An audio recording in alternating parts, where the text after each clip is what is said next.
Ladies and gentlemen, welcome to Talk Spicy. I'm Coach Gene Clemens. Thank you for joining me wherever you are joining me. Rate the show, comment, agree, disagree, but whatever you do, keep it spicy. 5-star ratings are appreciated. If you're joining me on the YouTube channel, I need you to go ahead and subscribe. Love looking at the analytics of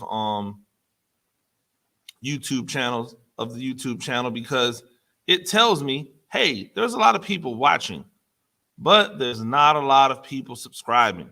I'm not going to hit you with a bunch of emails. There's not any type of pay involved unless you decide you want to be one of those members. It's just an opportunity for you to get notified whenever I'm starting to drop something. So anytime that the Talk Spicy podcast comes on in the morning, anytime that I drop a video on football, anytime there's a basketball game that I'm covering, or any type of event that I'm posting video from, anytime that I go live, you'll get notification about that. So you would help me out tremendously. If there's been, anybody trying to figure out how you can support, you like what we do here, the best way to support, hit that subscribe button. I really would appreciate it. I was listening to an interview. I forget who it was. I think it was Al Harrington that says that, back then, like back in his time or right before his time, guys didn't hang out in the off season. And he was like making the argument because he said that LeBron James is dominating a bunch of his little bros. Like, in other words, everybody is cool. And I disagree with that to a certain extent. Number one, guys hung out all the time back in the old school NBA. Everybody didn't hang out the same way that everybody doesn't hang out now because people don't rock like that. But guys hung out. You have just in The Last Dance, they talked about Michael Jordan playing golf with Danny Ainge on game days. We hear a ton about players when they go into town having dinner with the opposing player from the other team. There's one big difference, though, that I see now that I don't see as much. I mean, that I saw then that I don't see as much now, that I had to deal with when I was playing ball, never at the pro level, but when I was playing ball in high school and in college. When I played basketball, there were no friends on the court. We weren't cool between the whistles. We weren't cool outside of inside the parameters of the court. All of the friendships, all of the well wishes, it all went out the window. I mean, I could get dog cussed by somebody during the game. I remember I played for an AAU team, and it was a really good AAU team. We had a lot of really, really good players on it. And a few of those players, when we went back to our high schools, we all played each other throughout the season. And I remember I was playing against a team, and this team had 4 guys on it that were all from the AAU team that I played on. And my team wasn't as good as theirs. They were state ranked. They had the number one of the top players in the country, Desmond Allison, rest in peace. And they had Mr. Football on it, Zane Gilmore. Just killers. I think Zane, Cedric Powell, Laurel Johnson, and it's interesting because Laurel went to school at Louisville to play football. I was playing the game, and I know these dudes. Like, we rock. We were cool. Played together. We're playing, and I was cooking early. Like, I was D'ing up. We was getting buckets. We were in Robinson, and we were winning. And we should not have been winning. We were not on their level.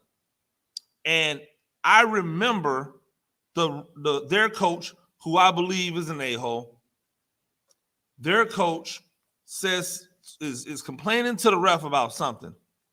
And all I did was like, man, calm down.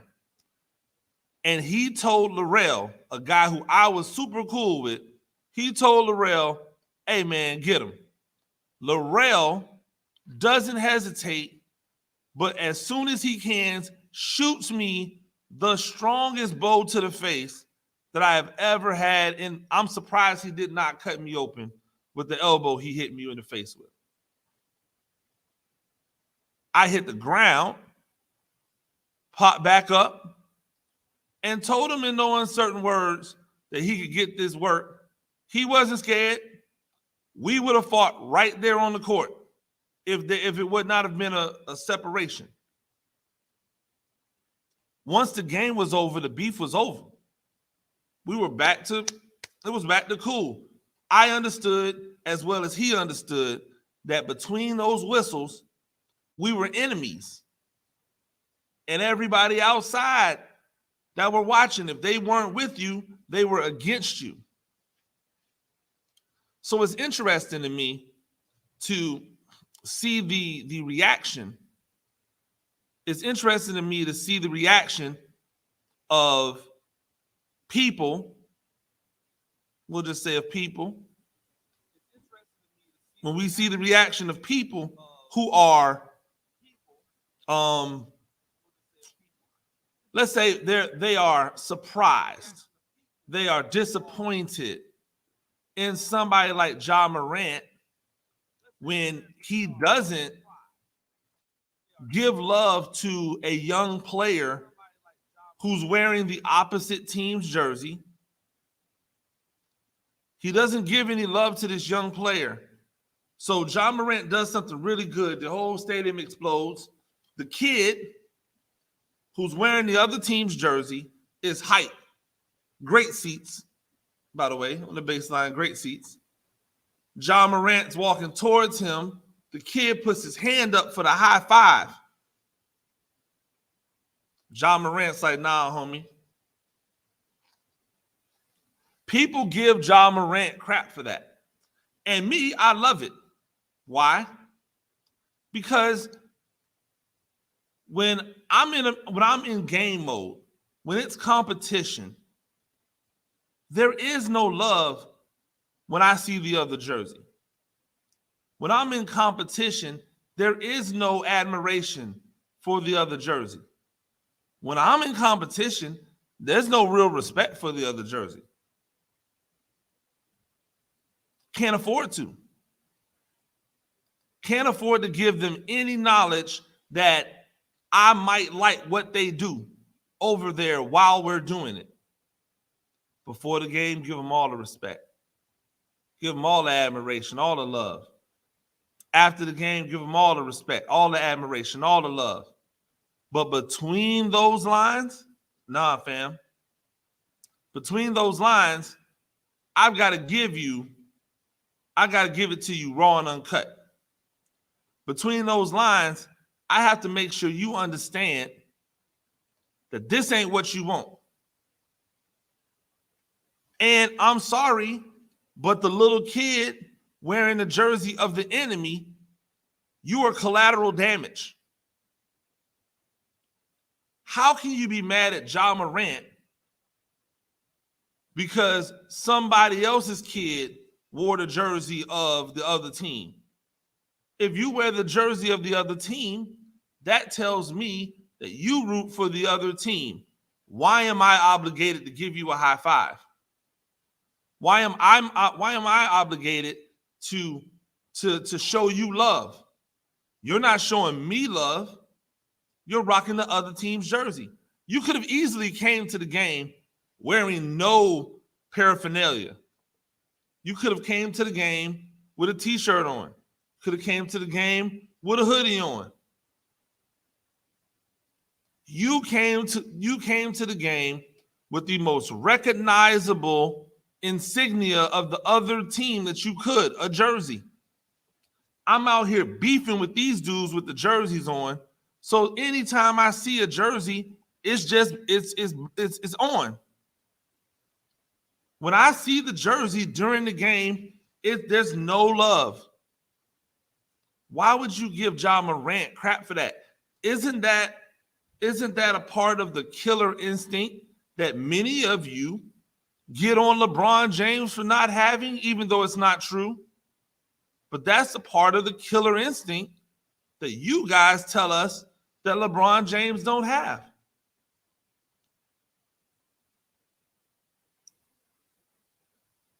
What we have to understand as a society, especially as a sports society, is that competition is never friendly. Competition is never friendly. So anytime we hear, oh, it's a friendly competition, that to me is an oxymoron. How can you friendly? There's nothing friendly when there's a winner and a loser. If you compete, you want to win. People who don't want to win, they don't compete. People who don't care about winning, they don't compete. That's what happens. People who really care about winning, they compete. The ones who don't care about winning, they don't compete. They participate. See?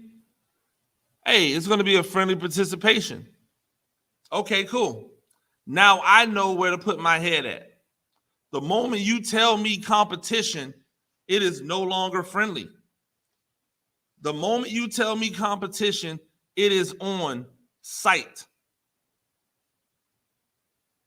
That's it. That's how I was bred. I grew up in a house. I grew up in areas where there was not much. Where we had a saying in the house that if you sleep late, you lose weight. Because if you did not get up early enough to eat food, when you woke up, there was no food. Hey, I smell bacon. Yeah, they cooked bacon this morning. Where mine at? You smelt the bacon. Get your butt up. Sleep late, lose weight. Go make you a bologna and cheese sandwich.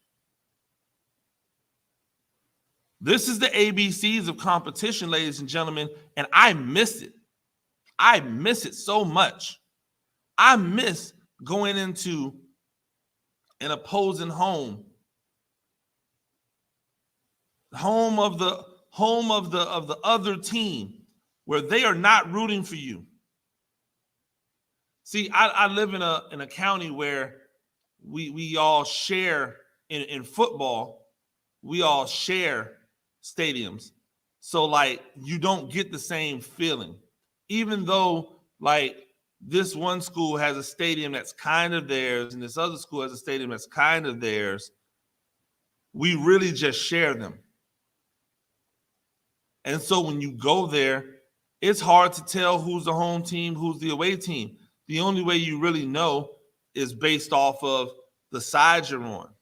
But anytime we get an opportunity to travel outside of town, oh, you can tell who's the home team. You can tell who's the away team. You can tell when you're the enemy. Oh, people are so nice before the game. Oh, anything we can do for you, just let me know.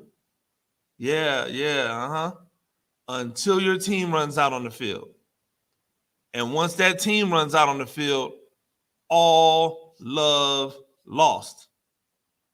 It's on. And it's on site.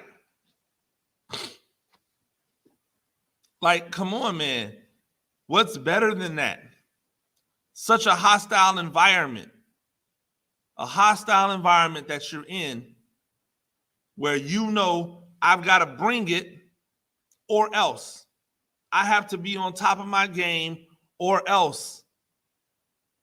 I've got to hear these thousands of fans yelling at me.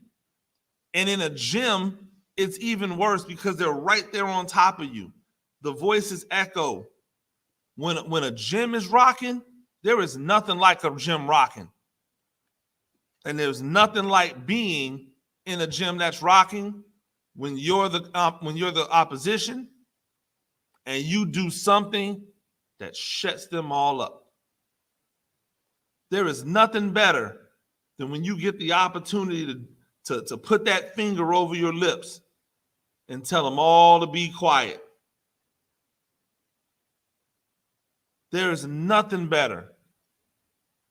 You can't get that when everybody's buddy. You can't get that by high-fiving the kids wearing the jerseys of the other team. Sorry, not sorry. These are the ABCs of competition, ladies and gentlemen. Let's bring it back because I miss it. Ladies and gentlemen, that's Talk Spicy. I'm Coach Gene Clemens. We do this thing 5 times a week. Rate the show, comment, agree, disagree, but whatever you do, keep it spicy. 5-star ratings are appreciated. If you're joining me on the YouTube channel, like, leave a comment, subscribe to the channel, Facebook, Twitter, everywhere. Make sure you follow. See you tomorrow. Peace.